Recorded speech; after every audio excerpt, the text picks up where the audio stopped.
اگر تم ڈھونڈ رہے ہو وہ نشانیاں جو یہ ثابت کر سکیں کہ تمہاری زندگی کا ہر خسارہ اللہ نفع میں بدل کر اس کا ایک بہترین ازالہ کرنے والا ہے، اور وہ کون سی خاص چیزیں ہیں جو تمہارے ہر نقصان کو فائدے میں بدل کر ایک نئے موڑ پر لے جاتی ہیں، تو سنو، زندگی کے بہت سے معاملات تو ایسے ہیں جن کی ابتدا بظاہر جتنی بری ہوتی ہے انجام اتنا ہی خوشگوار ہوتا ہے، کیونکہ اللہ کا دستور بھی بڑا عجیب ہے۔ جب وہ تمہیں کچھ فائدہ دینا چاہتا ہے نا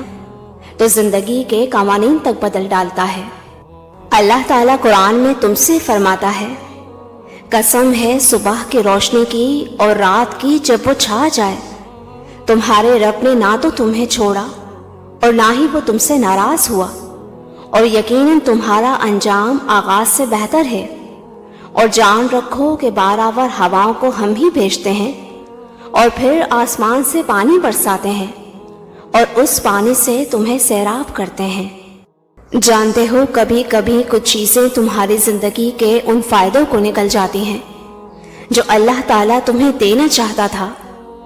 یاد کرو وہ وقت جب اللہ تعالیٰ نے موسیٰ علیہ السلام سے فرمایا کہ اے موسیٰ، جاؤ اور اپنے سے کمتر کسی کو تلاش کر کے لاؤ۔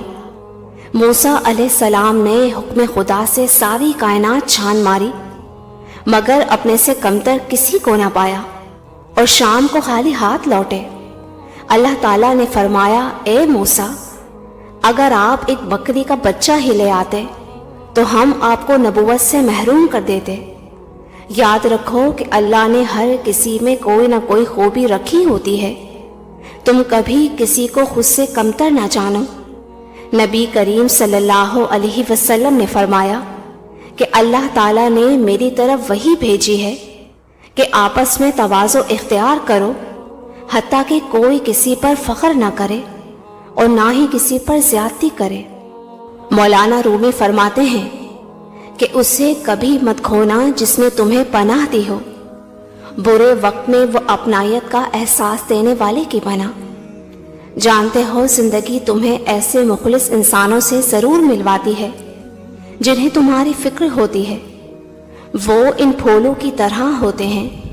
جو خود تو بکھر جاتے ہیں مگر ان کی خوشبو تمہارے ہاتھوں میں بس جاتی ہے۔ پتہ ہے جن کے لیے تم بیش قیمت ہوگے وہ خود کو تمہارے لیے رفع کر لے گا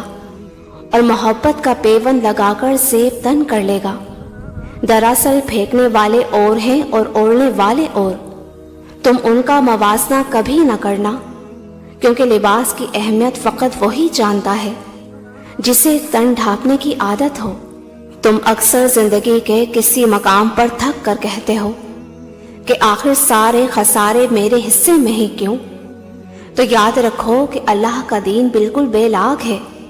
اور اس میں تمہارے لیے وہی کچھ ہے جس کے تم اپنے عمل اور ایمان کے لحاظ سے مستحق ہو۔ نہ تو کسی بڑی سے بڑی ہستی سے نسبت تمہارے لیے نافع ہے، اور نہ ہی بری سے بری ہستی تمہیں کوئی نقصان پہنچا سکتی ہے۔ اور کیا تم نہیں جانتے کہ حضرت نوح علیہ السلام اور حضرت لوط علیہ السلام کی بیویوں کے لیے جلیل القدر شوہروں کا ہونا بھی انہیں کوئی فائدہ نہ پہنچا سکا؟ اس کے برعکس دشمنان خدا فرعون کی بیوی تھیں، جنہوں نے قوم فرعون کے عمل سے اپنے عمل کا راستہ الگ کیا، تو اللہ تعالیٰ نے انہیں ابدی فائدوں کا وہ بلند مقام عطا کیا جو کوئی سوچ بھی نہ سکتا تھا۔ اللہ قرآن میں خود فرماتا ہے، اور ان کے بیچ ایک دیوار اٹھا دی گئی ہے جس میں ایک دروازہ ہے اور اس کا اندرون رحمت ہے، اور بے شک جو اللہ کے پاس ہے وہ بہتر اور باقی رہنے والا اور بڑا خوشگوار ہے۔ یاد رکھو جو لوگ دنیاوی فائدوں اور لذتوں سے خود کو رب کی رضا کی خاطر محروم کر لیتے ہیں نا، وہی لوگ ان معجزات کو پاتے ہیں جن کے وہ منتظر ہوتے ہیں۔ اگر آج تم اپنے نفس کی قربانی دے کر معصیت سے بچنے کی کوشش میں کوئی نقصان بھی اٹھا رہے ہو تو سنو، تم نے اللہ سے بڑے نفع کا سودا کر لیا ہے اور تمہارے لیے خوشخبری ہے۔ قرآن کہتا ہے وہ تم پر آسمان سے خوب بارش برسائے گا، تمہیں مال اور اولاد سے نوازے گا، اور تمہارے لیے نہریں جاری کر دے گا۔ جانتے ہو جب تم اپنی تنہائی کے اندھیرے اپنے رب کے نام سے منور کرتے ہو تو وہ توکل کی اس بلندی پر پہنچا دیتا ہے جہاں کوئی خسارہ تمہیں بے سہارا نہیں کرتا، اور جب تم اللہ سے حسن ظن رکھ کر سر تسلیم خم کرتے ہو تو تمہارے ہر خسارے کا بدل اللہ کے ذمے ہوتا ہے۔ اگر آج تم اپنی زندگی کے ہر گھاؤ کو حاصل کی تسکین کے مرہم سے بھرنا چاہتے ہو تو سنو، جو درد تمہیں اپنی بساط سے زیادہ لگتا ہے وہ دراصل تمہارے حوصلوں کی حدود کے اندر ہوتا ہے، مگر تم اسے پہچان نہیں پاتے اور ایک تکلیف یا کسی نقصان پر کمزور پڑنے لگتے ہو۔ جان لو کہ جب تمہیں کوئی شدت لاحق ہوتی ہے تو سمجھ لو کہ یہ بارش سے پہلے کی گرمی ہے، پھر بادل برسے گا اور زندگی میں ایک نیا پن آئے گا اور تمام خسارے ایک ایک کر کے نفعوں میں بدل جائیں گے۔ اللہ تعالیٰ قرآن میں تم سے فرما رہا ہے، اور جو فائدہ تمہیں حاصل نہ ہو سکا اس کا غم نہ کھایا کرو، اور سارے معاملات کا آخری فیصلہ اللہ کے ہاتھ میں ہے۔ جو کچھ تمہارے پاس ہے وہ ختم ہو جاتا ہے، اور جو کچھ اللہ کے پاس ہے وہ باقی ہے کہ کبھی ختم نہ ہوگا۔ اور جن لوگوں نے صبر کیا ہم ان کو ان کے اس عمل کا بہت اچھا بدلہ دیں گے۔ اور اگر تمہیں تلاش ہے ان دو حیران کن نشانیوں کی جو تمہاری زندگی کے ہر خسارے کا بہترین ازالہ کرنے والی ہیں، جو ان قریب تمہاری زندگی کے ہر گھاٹے کو نفع میں بدلیں گی، تو سنو، جب تم محسوس کرنے لگو کہ تمہیں زندگی میں دو راستوں میں سے کسی ایک کا انتخاب کرنا پڑے اور تمہارا دل اس راستے کی طرف مڑنے لگے جس پر اللہ راضی ہو، اور تمہیں اپنے سوالوں کے جواب اللہ کی کتاب تک لے جانے لگے،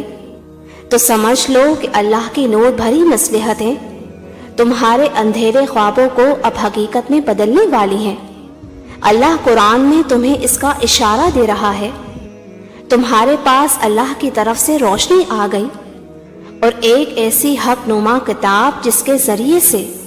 اللہ تعالیٰ ان لوگوں کو جو اس کی رضا کے طالب ہیں سلامتی کے طریقے بتاتا ہے۔ تم خود کو اس کتاب کی طرح مت بناؤ جسے ہر کوئی وقت گزاری کے لیے پڑھتا ہے، بلکہ خود کو اس کتاب کی طرح بناؤ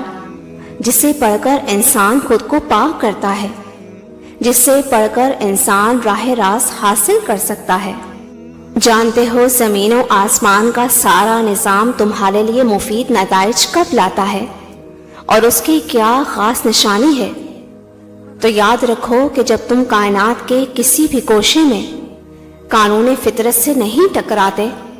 تو زمین و آسمان کی ہر شے تمہیں پھلنے پھولنے کا موقع دیتی ہے۔ اس کے برعکس جب تم قانون فطرت سے لڑ بھڑ کر اپنی مرضی کا بیج بوتے ہو نا،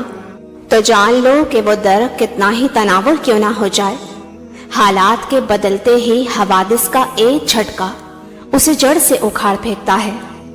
یاد رکھو، شیطان کا بھروسہ جتنا خوشنما ہوگا دھوکہ اتنا ہی مہنگا ہوگا۔ میرا رب تو خود زمانے کی قسم کھا کر کہتا ہے، در حقیقت انسان بڑے خسارے میں ہے سوائے ان لوگوں کے جو ایمان لائے اور نیک عمل کرتے رہے اور ایک دوسرے کو حق کی نصیحت اور صبر کی تلقین کرتے رہے۔ تم اطمینان رکھنا، جس مہربان رب کی اطاعت پر اخلاق و تمدن کا پورا نظام قائم ہے، وہی مہربان تمہاری خالص بندگی کے بہترین صلے جب تمہیں نوازے گا تو تمہارے ہر خسارے کا حیران کن ازالہ کرے گا انشاءاللہ۔